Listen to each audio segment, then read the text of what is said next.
श्री भगवान भगवान दीन को प्रेम किया।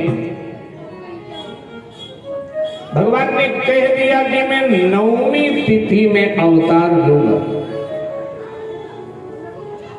मेरे भाई बहन,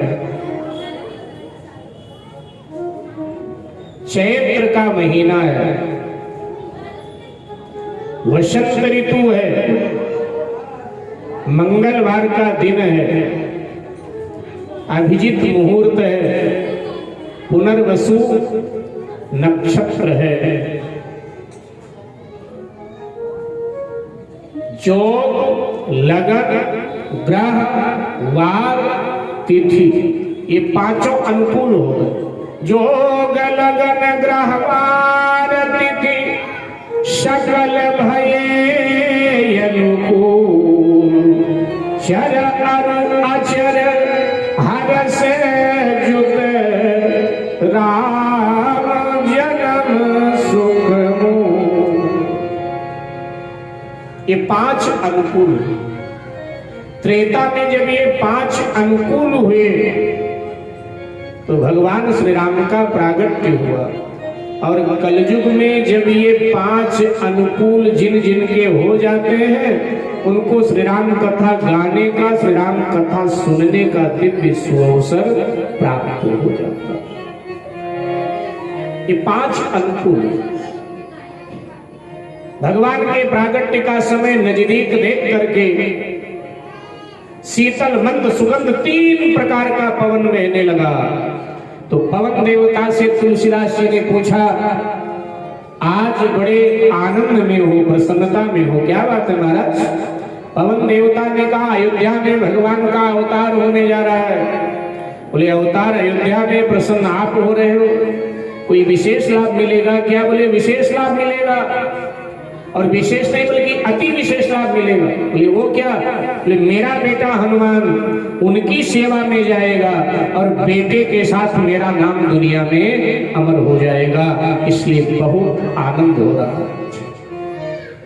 पर्वत अपने कंदराओं से मणि मुक्ताओं को बाहर फेंकने लगे। तुलसीदास जी ने कहा कि ये अपनी कीमती वस्तुएं बाहर क्यों फेंक रहे हो? पर्वतों ने कहा, आनंद आ रहा है, प्रसन्नता हो रही है, हम न्यौछावर कर रहे हैं। बोले किस बात का न्यौछावर? बोले अयोध्या में भगवान प्रकट होने जा रहे हैं, उस खुशी में, उस आनंद में न्यौछावर कर रहे हैं। बोले भगवान राजमहल में प्रकट हो रहे हैं, न्यौछावर तुम यहाँ कर रहे हो, ये क्या मामला है? पर्वतों ने कहा, भगवान राजमहल में जरूर आ रहे हैं, लेकिन 14 वर्ष जब वो वनवास की लीला करेंगे तब पर्वत पहाड़ों पर घूमेंगे तो हमें भी उनका चरण छूने का दिव्य सुअवसर प्राप्त हो जाएगा, हम भी धन्य धन्य हो जाएंगे।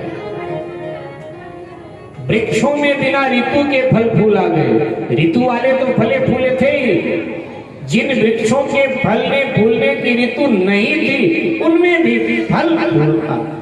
हर वृक्ष फल फूल से लदे।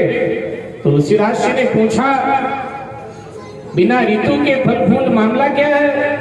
वृक्षों ने कहा, अयोध्या में भगवान प्रकट होने वाले हैं।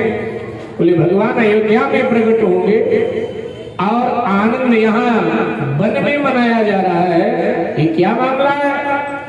तो कहा मामला ये है महाराज कि 14 वर्ष तक भगवान वनवास लीला में हम वृक्षों की छाया में निवास करेंगे तो हमें भी सेवा का अवसर मिलेगा, हम भी धन्य धन्य हो जाएंगे, इसलिए हम आनंद मना रहे हैं, हम खुशियां मना। सरजू जी में बाढ़ आ गई, ऊंची ऊंची लहरें उठ रही हैं। ऐसे लग रहा है कि सरजू अभी अभी अयोध्या को अपने आंचल में ले लेंगे, लहरें उठ रही। तुलसीदास जी ने सरजू मैया से पूछा, मैया इतना पानी कहां से आप में आ गया? हिलोर ले रही हो सागर की तरफ, क्या बात? सरजू जी ने कहा, बाबा पानी नहीं है तो मेरे प्रसन्नता के आनंद के आंसू है। प्रसन्नता के आनंद के आंसू? हाँ, काहे की प्रसन्नता? अरे अयोध्या में अभी भगवान प्रकट होने वाले हैं, जी भर के आज भगवान का दर्शन करूंगी। इस बात की प्रसन्नता हो रहा है, आनंद हो रहा है, उसी के आंसू। लेकिन भैया आपकी ससुराल तो क्षीर सागर में है, और क्षीर सागर में शेष सैया पर भगवान सोते रहते हैं, तो वहां आपने दर्शन नहीं किया क्या? सरजू मैया ने कहा दर्शन तो किया, लेकिन दर्शन का आनंद नहीं आया, जी भर के दर्शन कर नहीं पाई। क्यों? कोई बाधा आ गई क्या? बोले बाधा तो बहुत बड़ी थी। क्या बाधा? सरजू मैया ने कहा बाबा हम गृहस्थियों के लिए कुछ नियम भी तो है।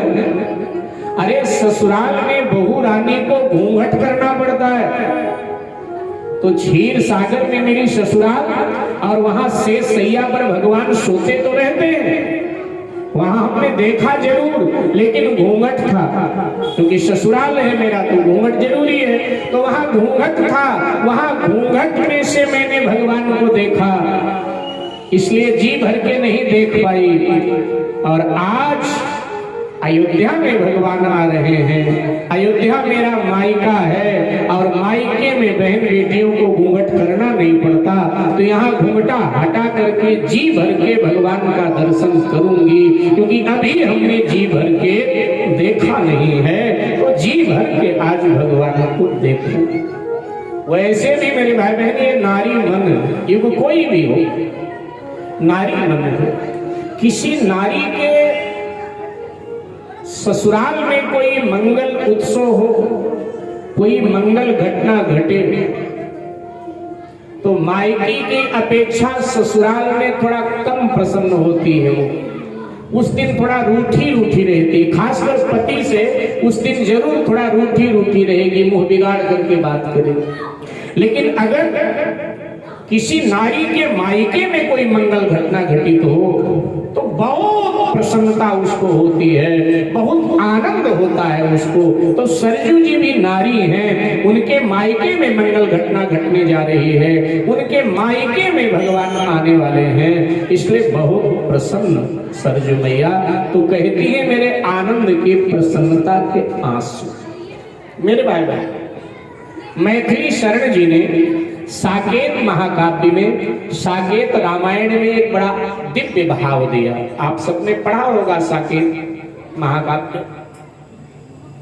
मैथिली शरण गुप्त जी ने भाव दिया कि देखो सागर कभी अपने ससुराल नहीं आता है, जितनी नदियां हैं सब सागर को ब्याही है, सागर में जाके मिले,